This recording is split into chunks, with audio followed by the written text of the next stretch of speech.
he saw what I was doing and he came to my studio and he was like, my whole life I've been looking for something like this and I found it. Let's do a solo show. I was trying to be cool, but internally I was like, holy shit, what the fuck?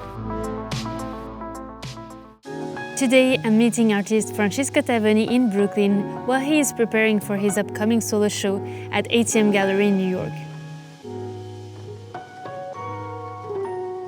My name is Francisco Tavoni. I was born in Caracas, in Venezuela, really close to the ocean.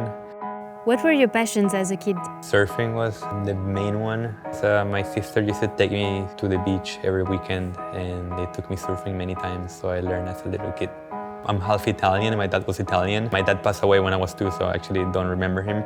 But my mom always made an effort to take me to Italy and to meet my family and of course be surrounded by like Italian culture.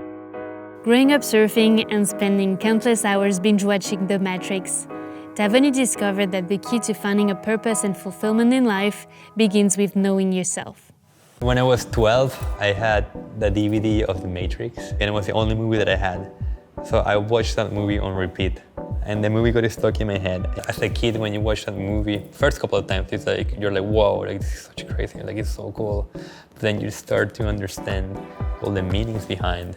And that movie absolutely changed my life, and it made me a lot of things that I am today, yeah. It's Latin, means know thyself.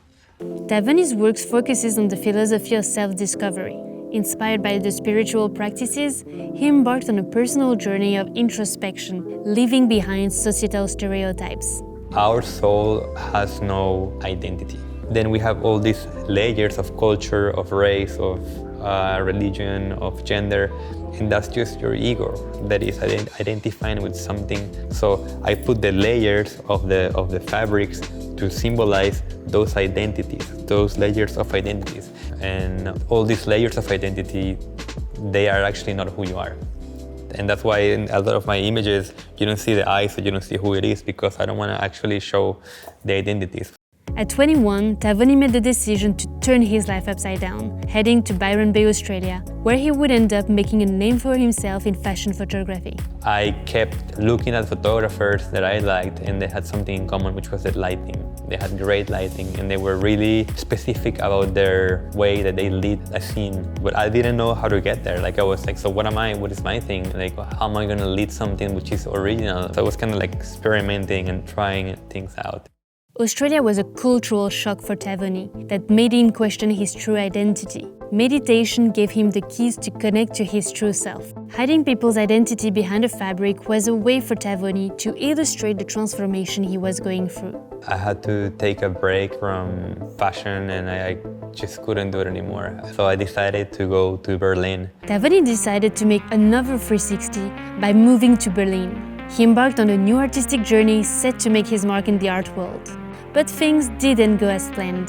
I was doing this series with fabrics, and this guy Joseph called me and my friend Alex Mignot, and then they had this like little gallery in Portugal. We set it up. I worked for like a few months and framed everything, shipped everything, and got the pieces like mounted. They were pretty big, and I wanted to go big from the beginning. I was like, there have to be big photos. So then we opened the show. Nobody came. So I was like, maybe I should do something else. It's not my thing. One day, Taverny made a mistake in the lighting and setting up his camera that would change everything. I took a portrait. That's when like that aha thing happened. I was like, oh wow, okay, I got this. And then I kept doing the same thing over and over until I posted it on social media. And I remember this collector was like, man, you got something really cool. Just when Taverny was about to give up on his dream to become an artist, he decided to give it one last shot and organize his own solo show in Miami all by himself. But this time, the exhibition turned out to be a huge hit and opened up a lot of opportunities. And then suddenly David Motley from Lindbergh Contemporary in Australia came to my studio. I was like so excited that he was gonna come because I know his gallery and it's one of the best galleries in Australia.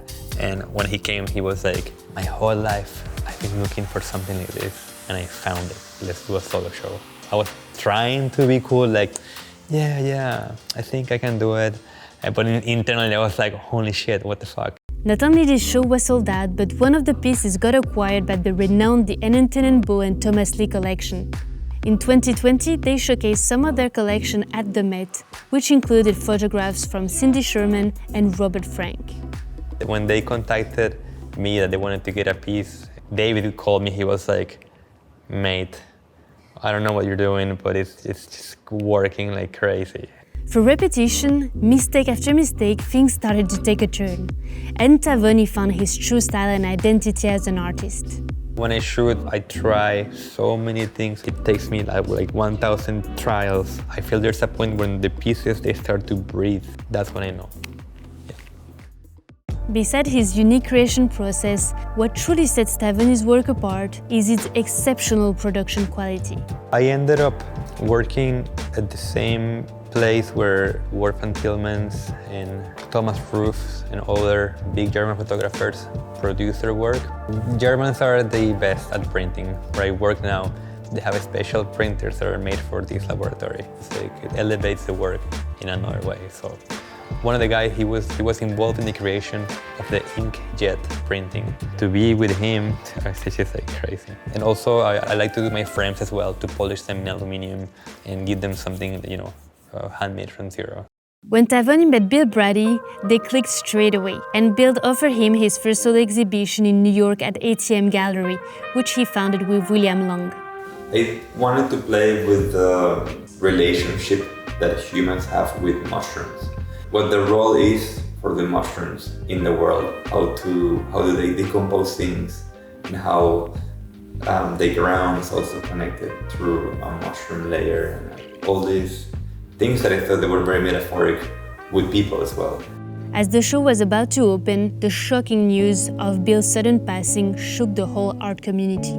I felt terrible, and I said to Will, like, "Hey, should we cancel the show?" Or Will said to me, "No, the show must continue. This is what Bill will want to happen. Let's make him proud."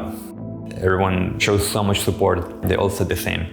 Bill will be very proud of his show and being his last show here at ATM. As this exhibition turns a page for ATM Gallery, it is also the beginning of a new chapter in Tavoni's career, which I'm super excited about. Hi, I'm Bill Brady from the ATM Gallery. But be fantastic.